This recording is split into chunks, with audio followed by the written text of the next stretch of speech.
Brought to you by WKTV. I'm Wayne Thomas. Welcome to our forum in search of paranormal possibilities. Please keep an open mind and join the conversation at your own risk with our panel of ghost hunters and ghost busters and our special guest, William Konkolesky. But before we get started with the conversation, I always like to thank Gene Gregory at the controls. He'll be the one flying the ship today. So I know I asked for seat belts on these seats, and I think we might need the seat belts tonight when we blast off. And then also, I'd like to thank our previous guest, Casey Chase and Sophia Maslowski. They shared their ghost stories with us. There's personal experiences, so they were brave enough to do that. We learned a new phrase, ghost bumps. Yeah. So I like that. Yeah. I'm going to use that without a doubt. And then the point that they made, well, at the end we do our final thought. So the point that they made for their final thought was, you are not crazy. And that's because hauntings are more common than what you might think. But let's meet our panel and blast off. Okay. My name is Kim Colleen, and I'm from Holland, Michigan. I am the president and founder of the Tulip City Ghostbusters. My name is Brian Jose. I'm a paranormal investigator with Kent County Paranormal. Just to talk a little bit about Bill, this is what we know about him. State Director of Mutual UFO Network, MUFON for short, world's largest civilian UFO research organization, author of Experiencer, Raised in Two Worlds, as we can see right on the table here.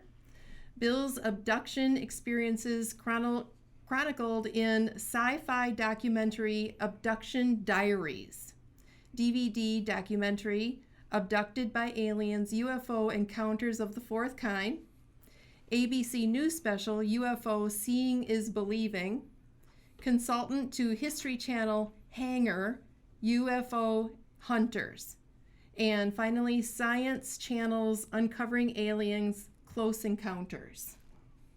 Now, is that a complete list, Bill? I know. No, there's more than that. I thought maybe. Hangar 1 was the name of MUFON's own TV show. So it's the name of that show was Hangar 1.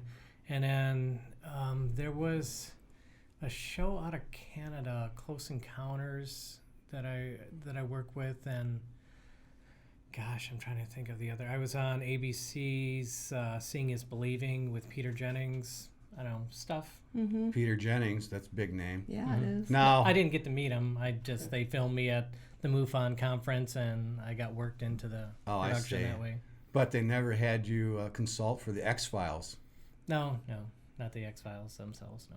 Now, what's funny is I think you kind of parallel Mulder on the X-Files. Your story in the book here kind of, now in the X-Files, it was his sister that was the experiencer. And we're going to get into the definition of that word, the experiencer, and how you used it. I actually used it in the last podcast because you said it's kind of a universal term.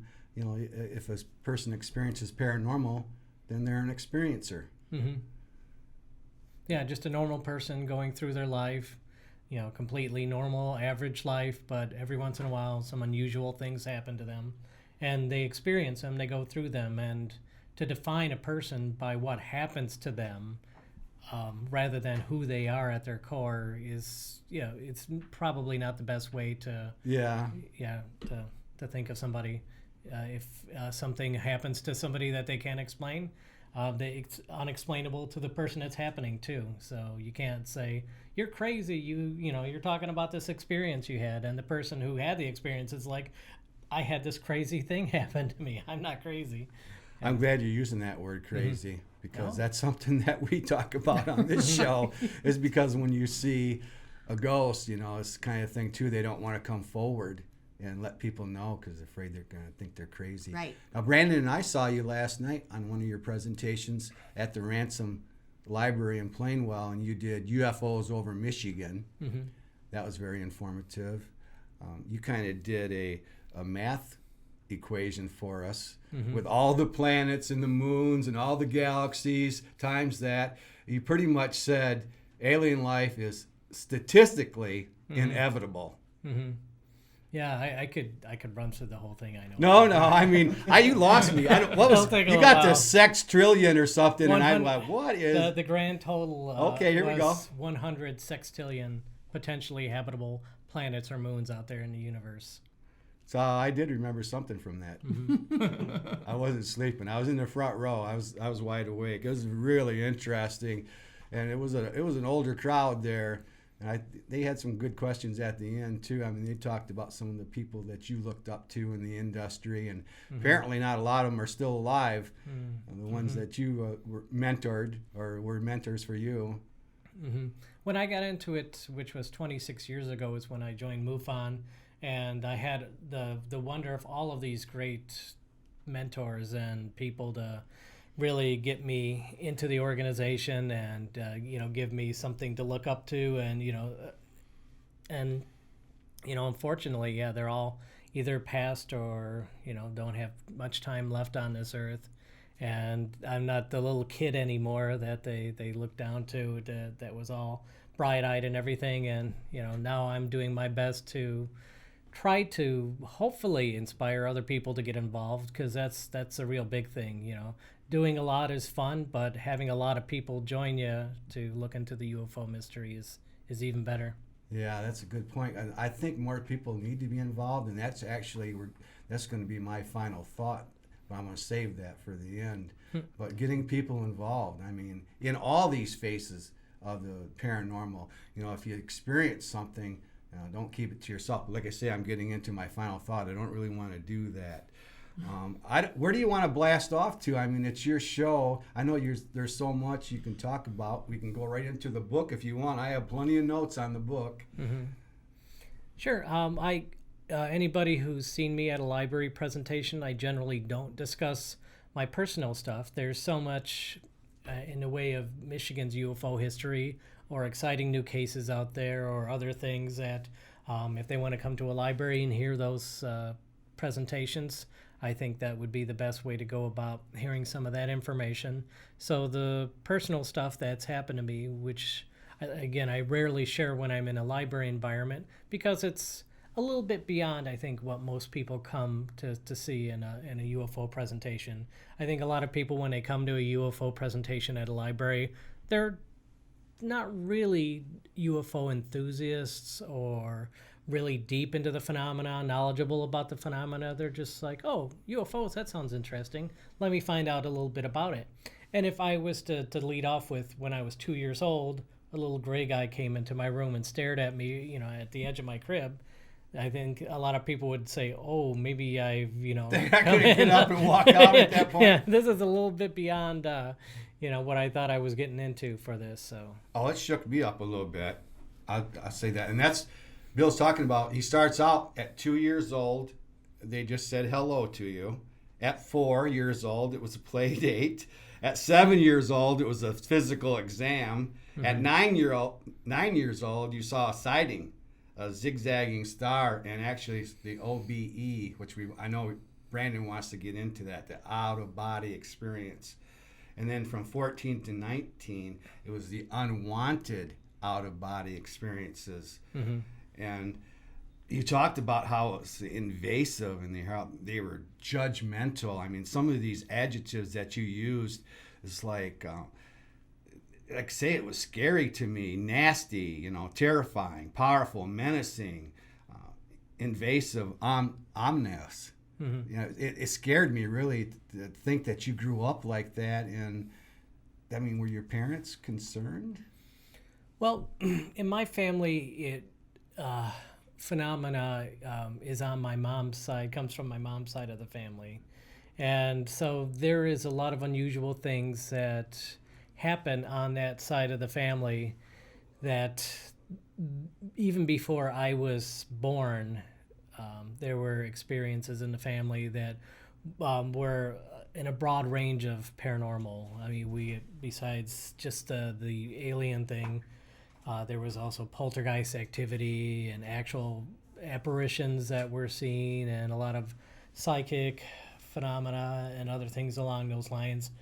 When I was little, they would listen to me when I would talk about, my family would listen to me when I talked about my experiences, but they rarely gave back and said, oh, these other experiences that had happened in the family.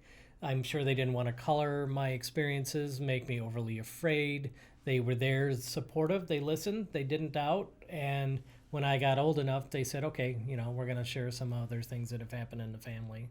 Oh, that's think you're ready? interesting. Because it seems like that stuff does run in the family. We've discussed that before.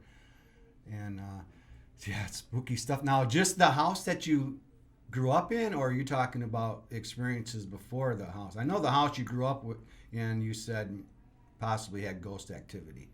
Yeah.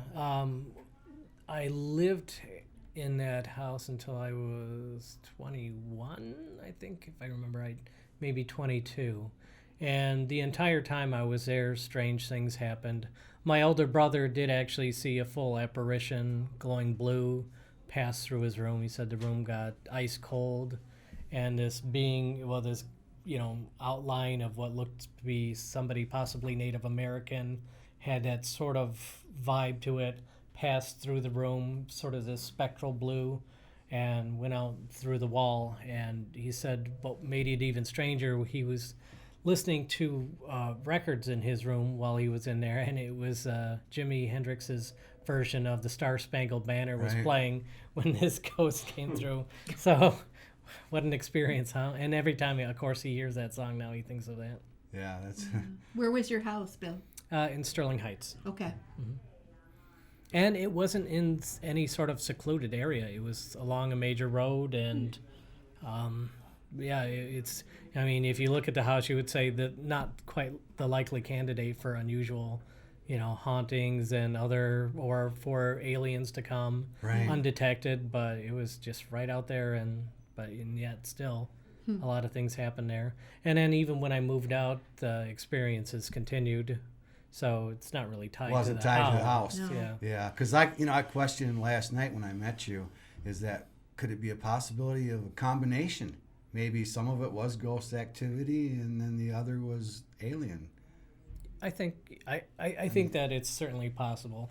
I think that once you have one type of paranormal phenomena happen to you, then it unlocks this sort of portal for other things to come through. You've basically flipped the switch or thinned the veil, or whatever sort of analogy you want to use.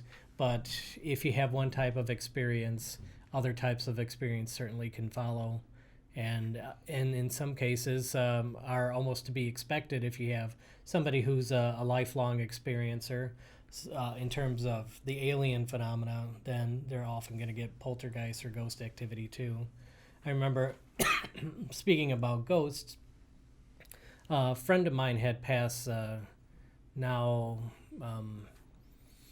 it was over 10 years ago now. He passed from cancer, unfortunately, and he was only in his 40s.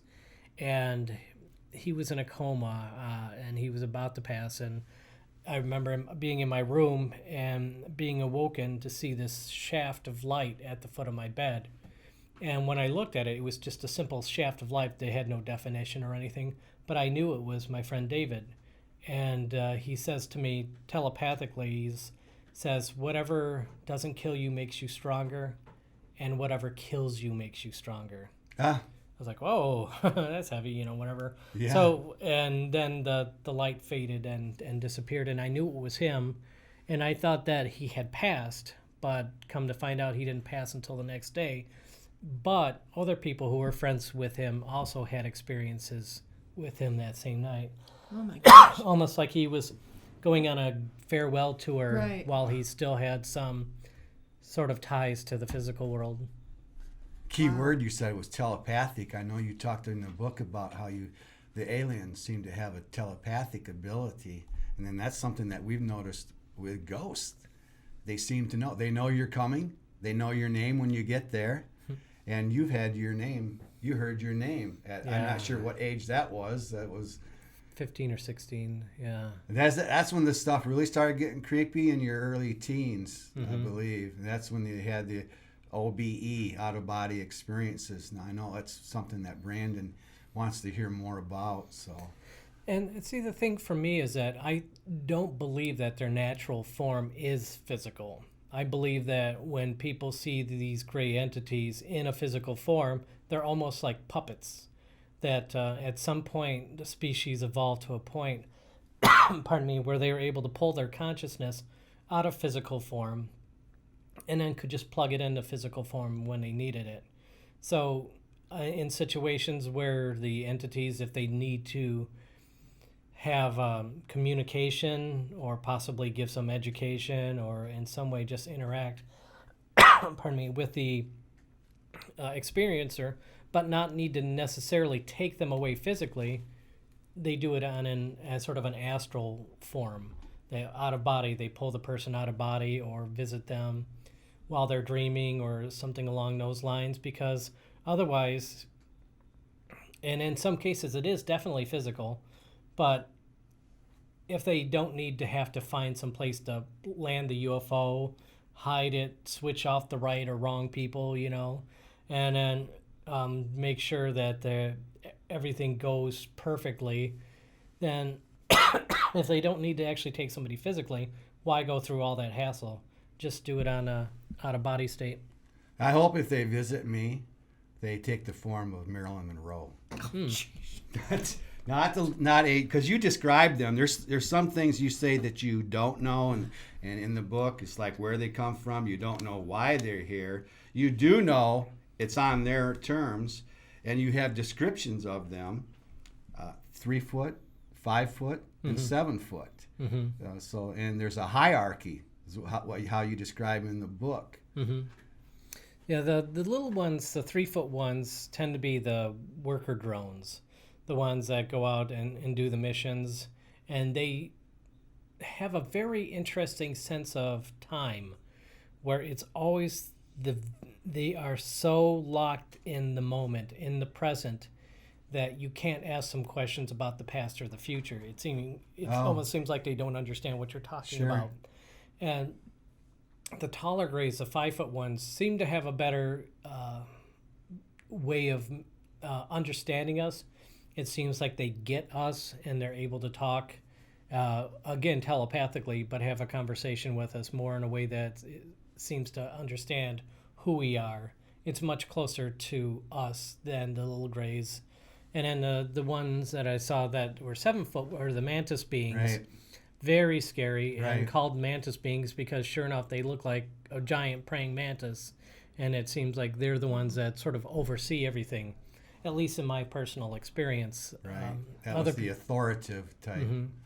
The one that I saw, I remember it had such intense energy, and it seemed so malevolent, but to me, I just wonder if it's simply because its energy was so strong that my presence, my spiritual energy or physical energy just couldn't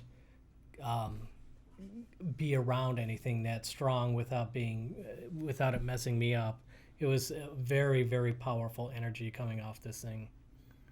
And then you described the 5 foot ones as having black or blue eyes. Their eye color actually change.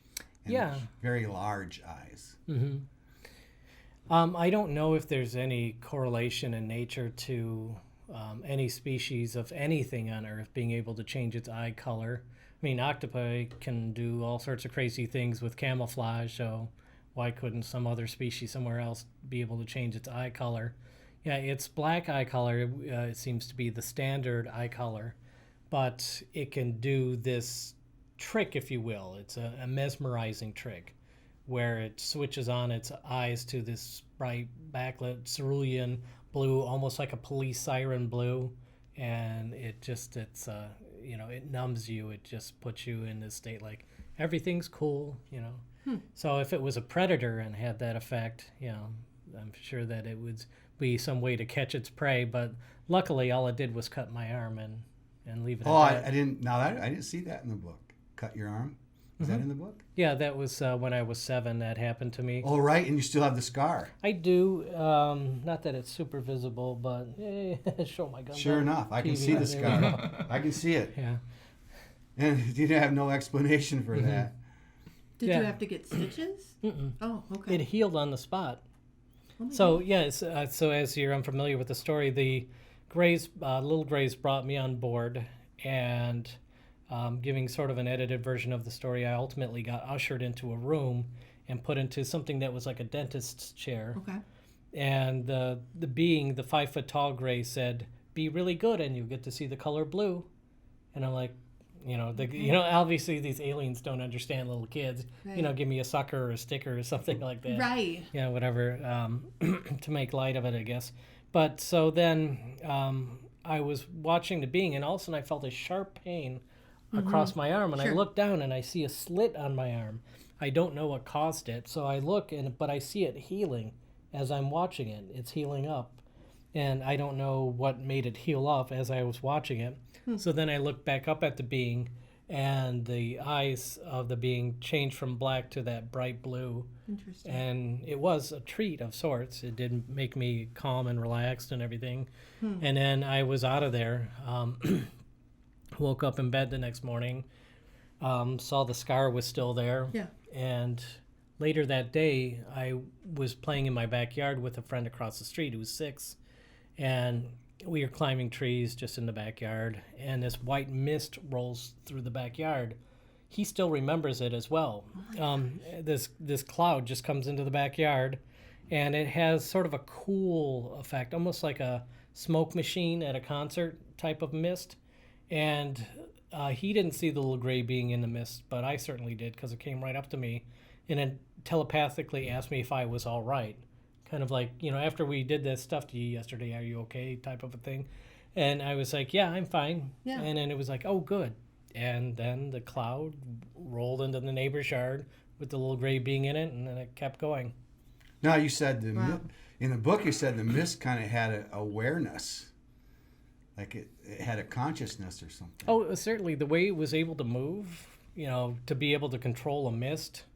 I don't know the way that people talk about nanotechnology now and being able to control little tiny things. Maybe it's possible to be able to remote control a cloud at some point in the future with enough effort.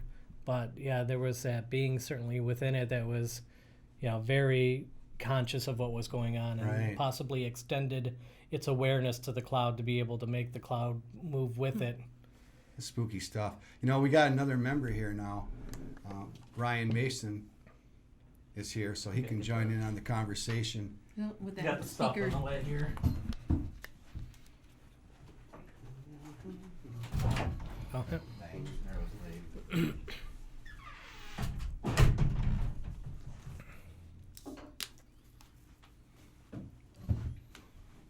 Ryan Mason, attorney at law, had to work today. Fresh out of the courthouse. yeah. Somebody has to work. I know, right? Too hard, but All right. thank you for letting me in still. Yeah, Ryan brings some experience. We all, the three of us anyway, hunted ghosts together, and I think Ryan's got a knowledge of the field of paranormal that extends beyond just ghosts. So I think that's why he wanted to set in on this.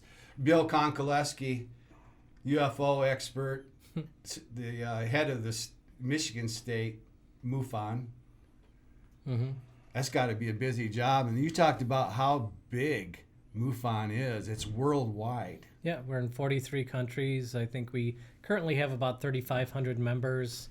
In Michigan, we have consistently about 100 members for as long as I can remember. And so, yeah, we have a strong state chapter, and 50 years now. MUFON's been around. May 31st was our 50th birthday, so... And Michigan is a big state for the number of sightings. I didn't know it was that high because my research, I had it at about 18, but you say it's like top 5 or something. Of the states where the number of occurrences of UFO sightings. Yeah, if you track MUFON's internal placement, you'll see that in terms of the sightings reported to us compared to other MUFON chapters, we're always right up at the top. Yeah, Michigan is just loaded. I mean, we've got the Dog Man, and Bigfoot. We have a lot of reports of sightings. in this state. We got a lot going on in the paranormal. I don't know, there's something there. Maybe that veil, like you say, is getting thinner and thinner. You talked about it, like Brandon, the more times he goes on a ghost hunt, the better he can see through that veil. You know, it's like the veil's coming down. Maybe it's coming down all over the place, and it's more activity. I know on your presentation you said there's certain years when the sightings picked up due to the Chinese lanterns, and then later on Drones. with the drones. Yep, so it's never a dull moment when you look into the phenomena. We can always, even on a year where we're not doing so hot and being able to identify everything, we're still good for identifying at least 80% of what people report to us. And debunk it. Well, just, politely explain to people. I hate the word debunk. It's such an ugly word. Yeah. But people think they see something anomalous, and we explain to them why it isn't what they think it is.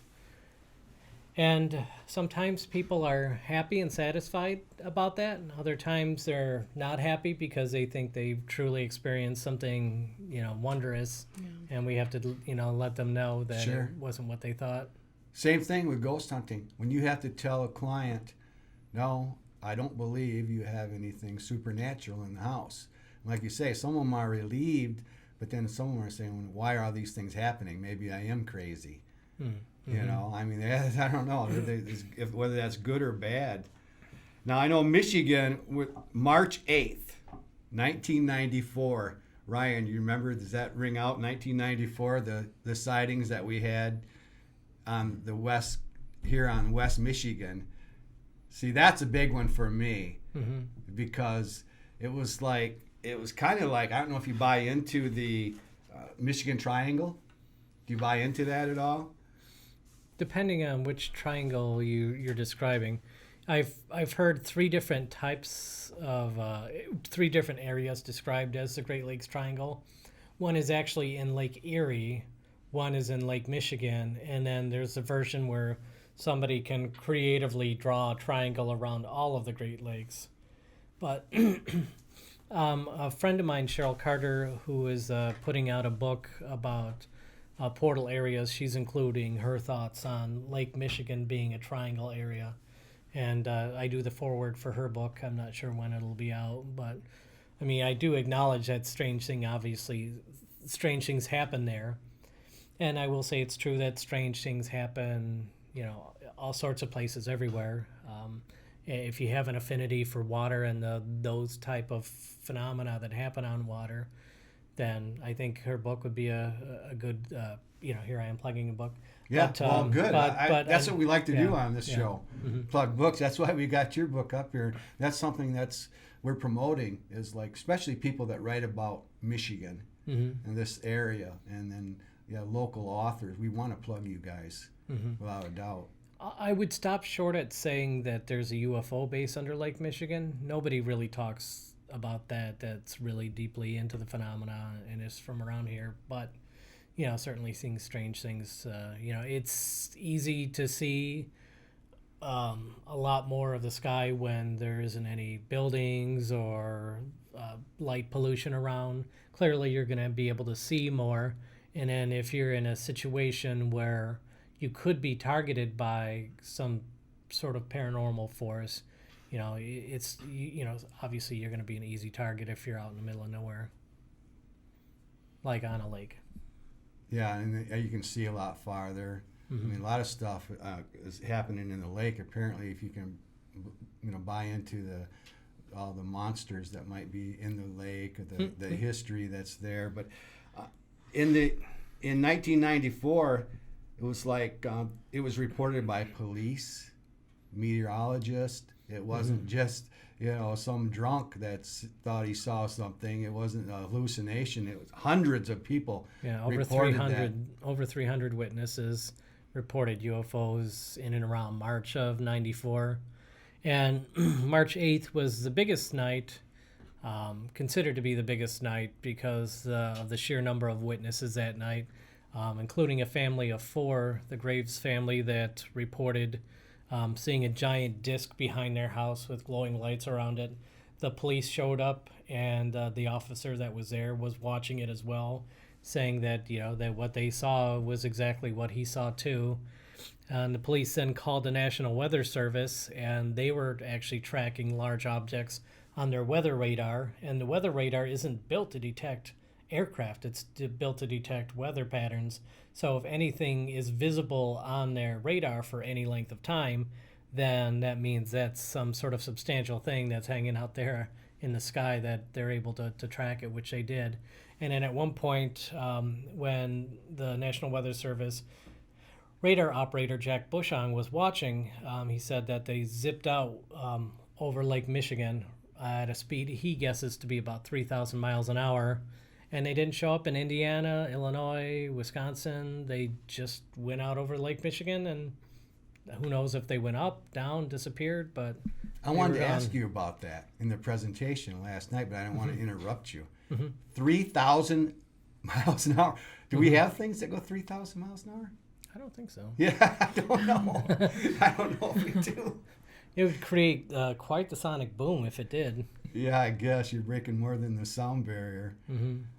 Yeah, and what gets me is, science says that it is statistically inevitable and also imminent. In other words, it's about to happen.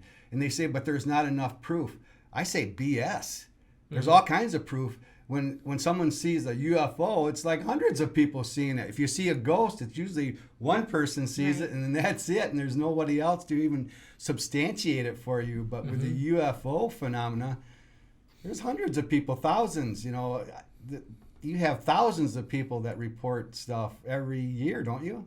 Sure. Yeah. In Michigan alone, we have a couple hundred sightings a year reported to our Mutual UFO Network chapter of Michigan. And when you think about it, not that many people are familiar with MUFON, but still there are enough people that find us that we manage to get a couple hundred sightings. And what you say is, it's absolutely true. Like in the case of the 1966 event where 89 witnesses saw a UFO land on the ball field at Hillsdale College. Ann Arbor? Yeah, Hillsdale's a little bit south of Ann Arbor. Oh, okay. But My mom saw that, actually. Oh, wow. She didn't go there, but she was visiting. But anyway, go on. Yeah. Yeah, well, that's what Back we in want to the hear day. about. Yeah. So when that's fascinating. Was she there the night and saw that? As I recall, yes, she was. She went to Aquinas. She was there visiting some friends. I don't recall why. She was born in '48, so do the math. So she was, a college kid, and growing up, I was into UFOs, and we were talking, and I think I had that in a book. I think it was one of those Mysteries of the Unknown books from the Time Life from the TV. My dad had gotten those, and she said we saw pictures, black and white, of college kids pointing out their windows, and she says, "Yeah, I remember seeing that." And I don't remember what she said. That's the only time I've heard her talk about UFOs. So, yeah, that was interesting. Yeah. So I was like, oh. Yeah, I was wondering if she noticed any colors, but If she did, I don't recall, and she's been deceased, so you know what I mean. I just remember as a kid, I was about 9 years old, and she was telling me about this. I thought that was pretty cool. But at that age, I was much more interested in like the abductions and the Men in Black and the lights in the sky weren't that fascinating. You know black what I mean? helicopters. Yeah, and all that kind of stuff. Yeah. We got the man here to answer the question, Ryan. Is there a conspiracy? Are the government keeping things from us that they don't want us to know? Yeah, sure, of course. All right. I mean, Now we know.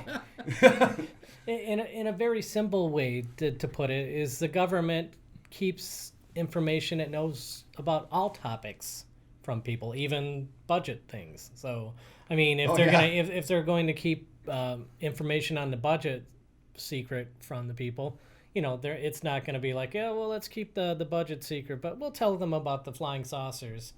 So I mean, if they know anything, what they know, and they do know things, then certainly they're not going to come out and tell us. And of course, the big reason is, what would they say? There's technology being piloted by somebody not of this world that's regularly happening in our skies. There's nothing we can do about it. They're much more powerful than us. We're just happy that they haven't done anything really bad to us yet. We just thought you should know. Now, in your presentation, you talked about misinformation. How we're getting reports that aren't true at all. They're just making stuff up to kind of cover the story. Well, if you're referring to Project Blue Book, one of the ways that Blue Book, whose really the main mission was to dismiss UFO sightings, the way that they would often do it would be to leave out large chunks of information. I know somebody who has a sighting report that they reported to Blue Book, and he had witnessed a UFO in a park, and there was a phone post somewhere where he was able to call the park ranger. Park ranger came and also witnessed a UFO, but in the report they left out the park ranger altogether and played up the beginning of it where he said he was drinking around a campfire. So man drinking around campfire sees strange light, but and there's pretty much your whole report, but they leave out the part that the park ranger showed up sober, obviously on duty, credible, respectable, and goes on record to say they've seen something. But that guy gets completely edited out of the story altogether. Right, or swamp gas. Yeah. You mentioned that. Yeah, these police are doing reports, and they're on record. You had some that you showed us last night, reports that police made out. Yeah, it isn't just people that are drinking around the campfire that are seeing these things. Yeah. Police are chasing them down the road. Mm-hmm. Yeah, that's what I say. I mean, there's more proof for this area. This is such a big piece of the puzzle. That's what Brandon wanted to do. He wanted to bring people together that have different areas that they specialize in and get a better picture of this whole thing, this whole paranormal picture. And you bring a really big part of it. What about Guardian? I kind of brought that up in a message to you. Guardian, if that meant anything to you, out of Canada. Maybe not. I don't remember seeing a message. Sorry about that. Guardian. Go ahead. UFFOR or FUFOR. The Fund for UFO Research. Right. Is that a competition for you? No. What FUFOR is actually is there are three groups. There's MUFON, CUFOS, and was it New Fork was the other group? Because whoever it is doesn't seem like they're I don't remember reading as much of input besides MUFON and the Center for UFO Studies, but I'm not even sure if that's still in existence anymore. Yeah, I'm not sure. I thought they were trying to raise money to funds to educate people, I think, in the area. Yeah, I'm not even sure if they're around either. That's why I wanted to ask you about it. I actually haven't heard that name brought up in quite some time. I remember in the 90s when I got involved, that being mentioned quite a bit. So basically, it's essentially was a way to fundraise to look into the UFO phenomena Right. and bring different UFO groups together. But I haven't heard that mentioned. How in so are you long. guys funded?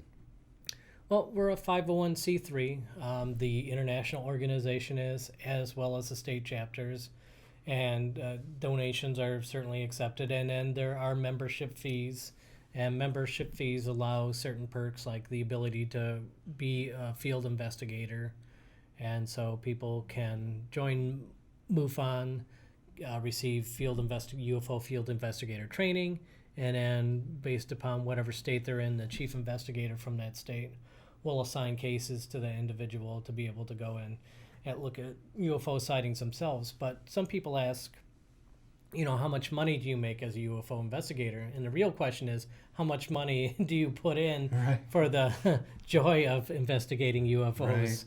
Because, I spend easily more than anything that I'm able to make here or there from anything. Now, I would think that going to these sites is probably a field investigator. That's where the fun is. Talking to these people. You said, like in the incident in 1994, you weren't qualified yet, I guess, for that one, right? Yeah, I joined in 93, and I hadn't completed my field investigator training. And still at that time, I was in my early 20s in college, and I'm on the east. I grew up on the eastern side of the state, just north of Detroit.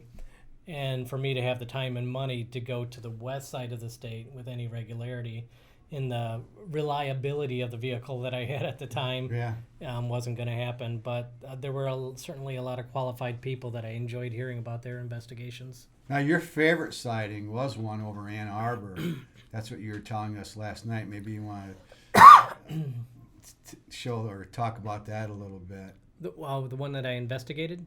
Yeah, El Rey and Arbor. You said that was... It was, yeah, this one was in Highland Township. It's a little ways from Ann Arbor, but still on the eastern side of the state, a little bit north of Ann Arbor for one thing.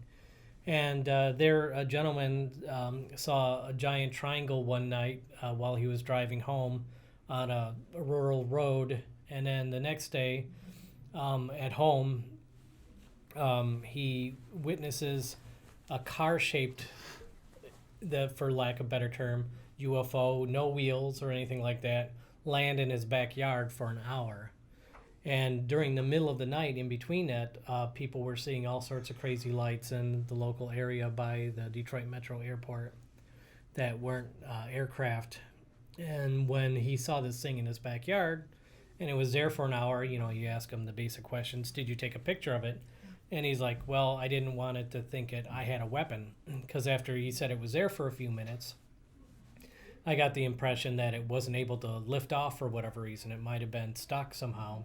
And so he didn't want to do anything that appeared threatening. And then, you know, the other question is, did you call anybody? He's like, no, you know, again, I didn't want to make it think I was calling for backup. And so what he just did was he sat there for an hour and watched this thing sit there. And after an hour, it levitated up and flew out through the trees. It was all black, had 3 red portholes on it. And then, like I said, it just levitated up after an hour and flew out through the trees. And when he reported the sighting to us, it was 6 months after it had happened. Right. So he saw it in September. We went out there in March. And when we went out there in March, his whole backyard is covered in snow. And we couldn't see where any sort of landing depression was. And he said he could see beings inside of them. Oh my God. He could see beings, little creatures walking around in there. He just sat and watched it like he's watching a TV program. I think I would have taken the risk of taking a photo. I don't know. Yeah, he might have risked it. He couldn't make out the exact appearance of what was inside. He said there was, it looked like some sort of thick fog inside and a red light, and it looked like small, thin people walking around the side. But he's like, you know, I mean, the thing was only about the height of a car, so how tall could these things be if they were walking around inside? It seems like red, white, and blue and green are the colors that people are seeing. It seems to be common to, that's being reported on these spaceships or UFOs. Sure, you get all sorts of colors, and I don't know that the colors are meaningful. Maybe they are. Maybe the color communicates something to the other UFO pilots. Could be. All right. But why would you have like 3 different identical shapes, but each of them be a different color? I'm not sure. I mean, this field is full of all sorts of little mysteries like that, including the mystery of why are they lit at all? I mean, if they probably don't need to have these lights. Right. Because when they have these lights, people see them. If they didn't have these lights on, people wouldn't see them. Right. If they want to be stealth, So they turn their lights out. Makes you wonder, are they Well, trying why to aren't be they seen? invisible? Mm-hmm. You know. And there are certain cases where UFOs do cloak. Right. Another one of the presentations that I do, along with one that's UFOs throughout Michigan history, is one where it covers best new cases. And there are several instances where UFOs vanish before people's eyes. Right. Not in such a way where they zip off really fast, but you can see them disappearing. That's interesting. I have a question for you. I had seen a map, and it had outlined what counties in the state of Michigan had the most activity for UFO sightings and so forth. And ironically enough, Ottawa County was in the red, which meant that it had the most activity, mostly on the west side of the state. Is that still true? The book I was researching was a little bit on the older side, so I was wondering if Ottawa County specifically is still a hot spot. Well, it's like this. With MUFON and the database that we have where people can report UFOs from wherever they live, whatever happens when you ask it to give you the last 100 sightings, or you could say 50 or whatever, I mean, but 100 is the max that you can go out to. It always pulls up a population map.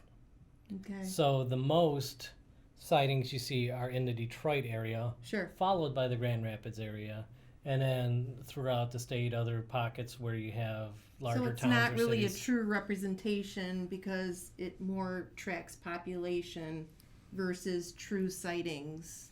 Because the sightings are going to be more prevalent in places that have bigger You have populations. more right? eyeballs on it. That doesn't mean That's there's more what there. he's- There's that- more eyeballs on it. Yeah. Exactly. Okay. So the deal is what this and it will do it every single time. Mm-hmm. So what this seems to say is that UFOs are everywhere, Mm-hmm. and wherever there are more people, you have more Yeah, sightings. makes sense. And there isn't a special time of year either where there's a big jump. Around the 4th of July, we get maybe a couple more sightings. Gee, I wonder why. But beyond that, it's fairly steady all year No kidding. and everywhere. Any state where you say, hey, give me the last 100 sightings, if you just want to know where the big cities are in that particular state, that's one way to do it. Right. Yeah, I can Right. see that as being more of a potential. There's more people, more eyes on it. But like over Lake Michigan, you can see forever too. Yeah. Right. So that kind of increases your chances of seeing it. And something you said last night in the presentation, I thought that in my research it was the northern states like Maine, state of Washington, that there was actually more activity there. But I think last night you said it's all over the U.S. Mhm. world, I guess, all over the world. Yeah, I don't think it's confined in any respect. I think they're all over the place, all the time. So, yeah, I don't really think that there's hot spots. There are certainly moments in time where, like the 300 sightings that happened here in 1994, something made all those sightings happen in a very short period of time, but then they went away and things normalized again. And you have other things like Stephenville and Phoenix Lights and, just other little areas where suddenly there's a spike and then it goes back to what it was before. What these spikes represent is a mystery in and of itself. It's something I had questioned about last night is about how they seem to come in waves, and there's like a wave. There's a bunch of people seeing it, and it might happen for 2 or 3 days where there's a lot of sightings in that area. There's a wave of sightings, and then all of a sudden, then it's a different area, but there's another hundreds of people, another wave. So to me, that substantiates it, and it's proof that there's something in that area at the time. Mm-hmm. Just like it's right in the math, Yeah, and then sometimes you have a witness tell you this really remarkable story, and they're really credible. And when you listen to them, you're like, "Oh my gosh, we're gonna get this tidal wave of people reporting these sightings," and then you don't. In this particular case, this is one of my, I guess you could say, favorites too. A man and his wife were carpooling together to work in the morning, driving up US 23 on the east side of the state, and they see this glint up ahead. The sun is reflecting off something. As they get closer, they see it's a solid object, and then they notice it's pyramid shaped, and then it's this gleaming pyramid that, when they get close to it, is taking up both the north and south lanes of traffic, just hovering there above the expressway. And so they pull over, and there's several people pulled over with them, just watching this giant, like, shiny surfaced pyramid that actually he said had hieroglyphics on it. Oh my gosh. And that just seems absolutely bizarre, right? So a crazy thing about this case is that he called and left a voicemail, pretty much described the whole case. And then I switched cell phones, and I thought I had forgotten to back up his message. And I'm like, oh no, I lost that guy's message and the phone number to call him back. But this was back in 1997. And so, but it turned out I did actually save his voicemail. I didn't realize it. And then, so I listened to his voicemail again, and then I called him, and I had called him like maybe 6 months after he called me. It was a while. And he described the sighting exactly as he did in the voicemail, which to me is a very good sign that he wasn't just making stuff Right. up. Right. He remembered exactly Right. the same detail for detail. Yeah, And story then- didn't change. But yet nobody else reported this thing. Oh yeah, and how did it disappear? He said that it was there for a while, perfectly still, and then he said it jerked a little bit, like it moved just slightly, and everybody freaked out, and they were ducking behind cars and everything. And then he said it started to spin, and then it spun and flew off while it was spinning, and then 2 fighter jets came in shortly after, but the thing had already shot off up into the air. Right. Do you think the fighter jets were honing in on Yeah. the UFO? Oh, they were. Okay. And that's fairly regular too. Okay. We get a lot of reports like that actually. I know something that these guys know about, and I asked you about it again last night, is the Paulding lights in the Upper Peninsula, and whether that was a UFO, and you said absolutely. I don't think so. One of our members that's on our scientific board for MUFON, Dr. Charles Leetzow, he had done a lot of studies of the lights, and he believes that it's traffic lights bouncing off electrical wires. Yeah, that's what you're saying. I haven't seen the lights myself, so Yeah. to know that whether I've how seen it the sounds- northern lights, and they're impressive, and that could fool somebody when the sky's lighting up in different yeah. colors. Yeah.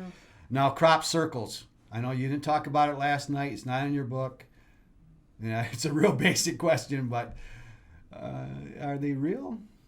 Yeah, William C. Levengood, one of the pioneers of crop circle research, lived here in Michigan in Grass Lake, and he was the one that had put out the sort of proof of an actual anomalous crop circle rather than just somebody going with a board and There's bounding hoaxes. the- We know yeah. there's hoaxes.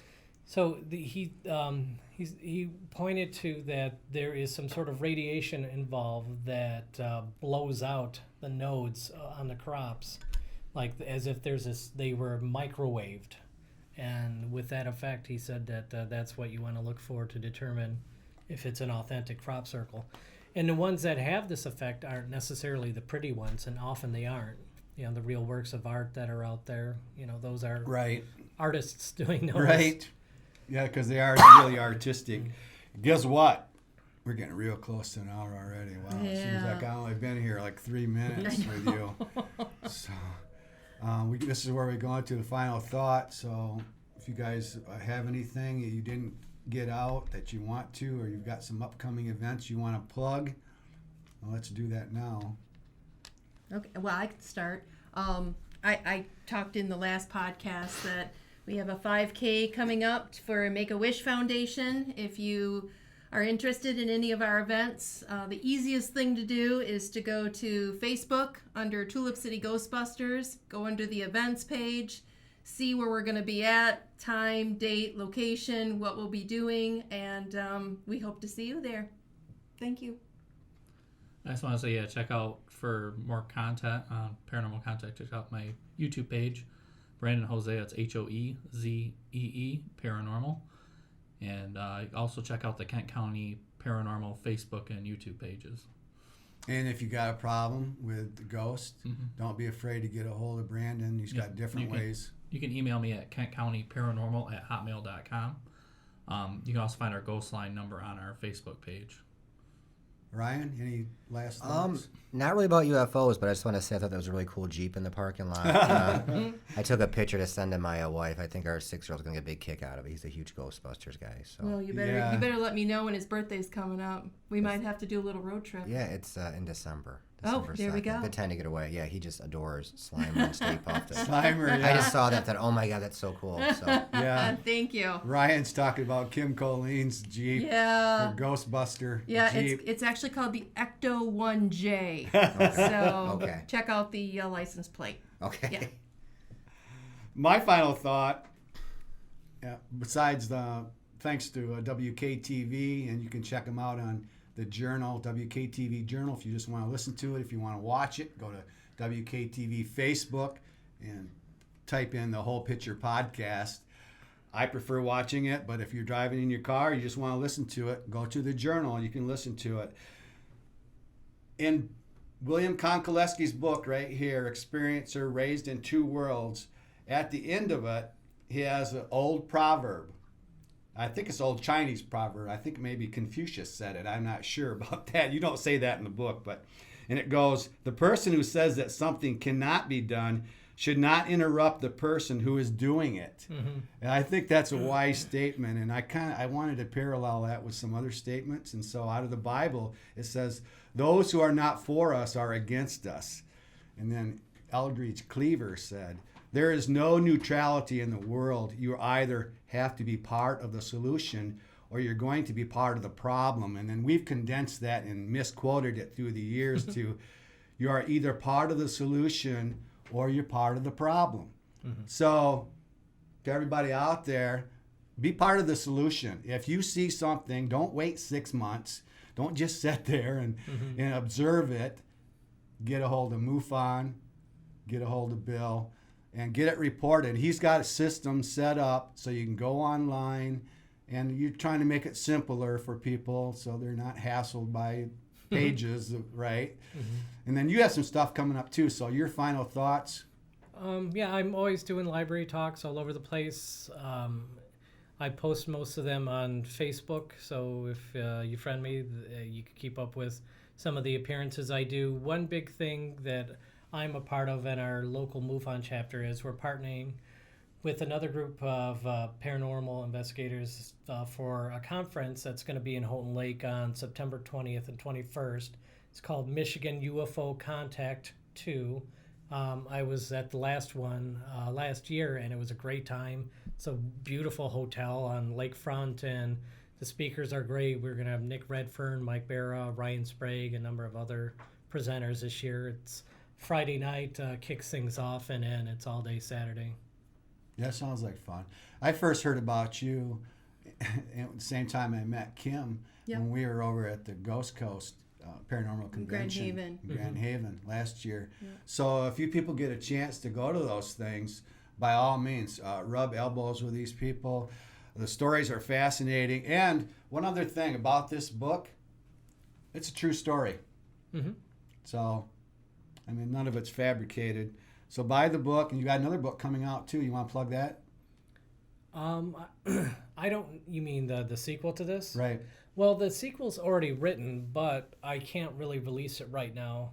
I'm married. I have a 9-year-old daughter. I have a 6-year-old son, and it's the last thing I want to do is put out a book about a time in my life, which was age 20 to 25, where all of my UFO stories involve some ex-girlfriend or another. Oh.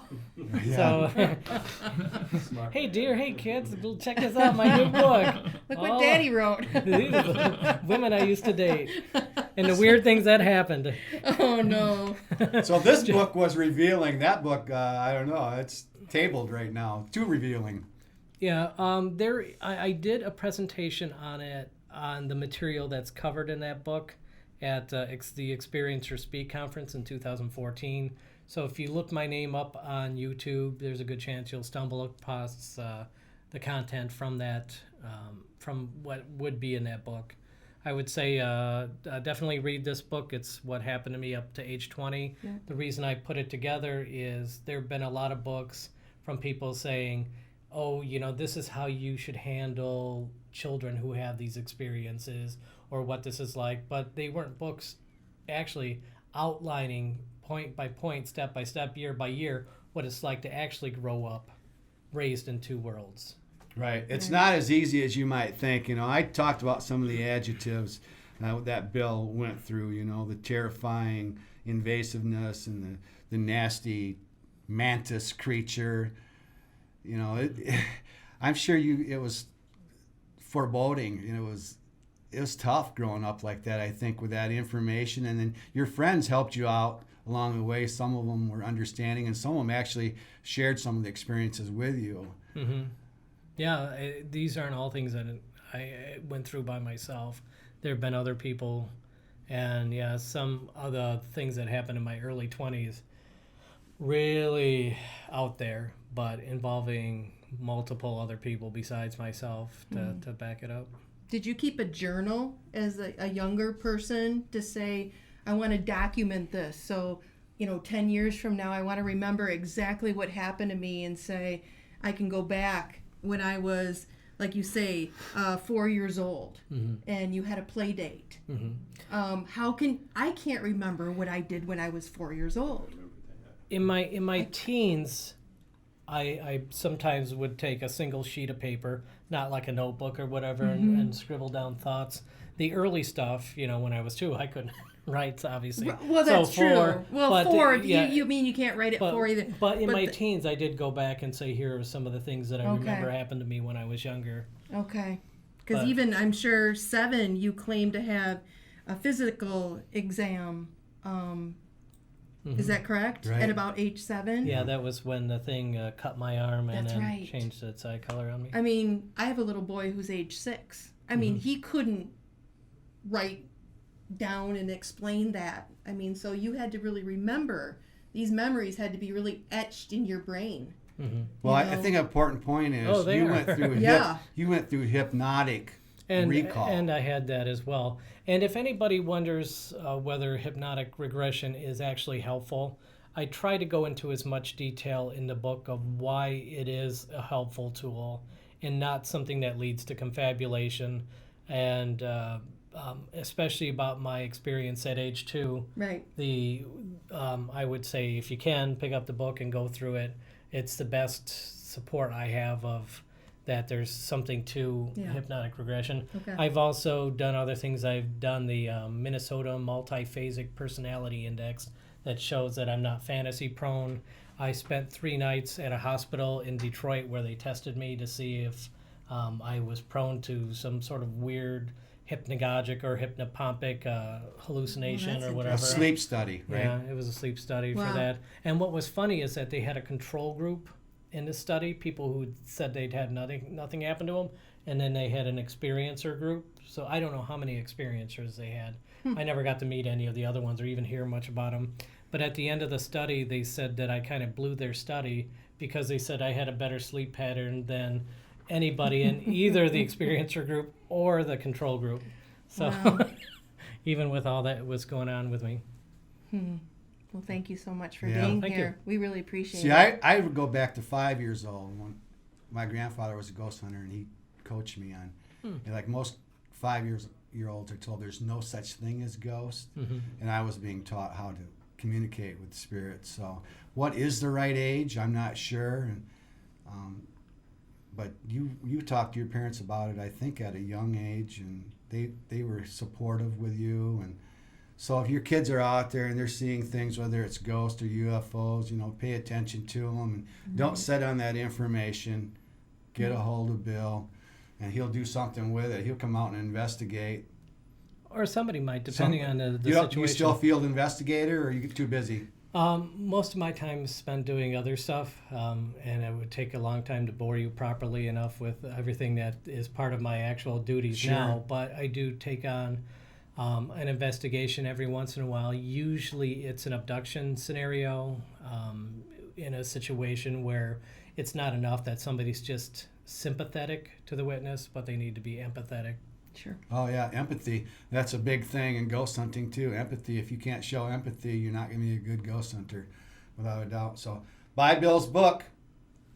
By all means, if the price is right and the information, the way he lays it out, it's easy to follow. I strongly recommend it. Support your local authors, your Michigan authors, Grand Rapids, this whole area. We have a podcast coming up. We're going to be do 888. I guess there is a significance to that. I asked a psychic medium about that. I didn't have to ask him. He volunteered the information. Wow. I figured it had some kind of meaning, and it was like abundance and positivity. So that's our next podcast. I don't know if I should give dates because I don't know if these things are going to get put in a can and maybe showed at a different time or whatever. But so, and then we have I'm not going to give a date. We have Afterlife Road Paranormal, which is Brandon's contact that's coming in. These guys from Michigan State, these kids are doing films. Bill, if you ever get a chance, check them out. I mean, I don't know how interested you are in ghosts, but they're doing it right. It's a Blair Witch style. Brandon says it's a lot better than what Blair What's Witch. it called? It's After a Dark? professional, much more professional production than. Okay. Afterlife Road Afterlife Paranormal. Road, okay. And that's what they That's their specialize. YouTube channel. Yeah, they do YouTube's videos, and that's what they specialize in. And they're showing respect to the dead, so they're doing it right, and they're coming in. They're actually a bunch of kids. I can say that because I have grandkids that are older than these guys. So they're coming in. I'm looking forward to that. This was Go ahead and give them the dates. okay. Well, yeah. The next one, like I say, is 888, and then the one following August 8 at 8 o'clock p.m. Yeah, all That's what those that eights. is. That's when we're recording it, but That's not when what's we're gonna be recording it, but we don't live record, so. Gene usually gets it out within a couple days, if not sooner. And then 8:15 will be Afterlife Road. Now, our calendar's pretty much wide open after that. And, Bill, if you're ever in the area and you want to come back, because I know you could talk for 4 hours and still not run out of information. We talked a little bit about UFOs over in Michigan, but you've got another whole chapter of presentations that you do. That's the new stuff that's happening, right? What's the title of that one again? Best new UFO cases. Sometimes the libraries will change the name of it, which I'm fine with, but that's what I call it when I pitch it to them. Okay. Yeah, go to your library and tell them, I want a Right. presentation on UFOs. And then, I will. 'Cause Will you come to Zealand or Holland? Sure. Yeah, I forget where it is I'm speaking in October, but it is along the coast of Lake Michigan. Oh. It's east of Grand Rapids. I know that much, but I forget where Now, it is. where can people find your events? Like, if I wanted to come see you and you're going to be close to my home, where would I start? Again, I tend to post that on Facebook. Sometimes Okay. you'll be able to find some things on the Michigan MUFON website as well, Okay. which is MIMUFON, MI for Michigan, MUFON, so MIMUFON.org. Okay. That's where the events are going to be posted. I would check there, Okay. and then if, like I said, check Facebook too. Okay. Under your personal name? Yep. Okay. Gotcha. don't be afraid that people are going to say you're crazy. You report these things. I guess that's our message tonight, mostly, or today, this afternoon, actually. But report those things. Don't be afraid. It's happening all over the place, all over the world. So you're just one of many. Yep. So that's it. Peace out.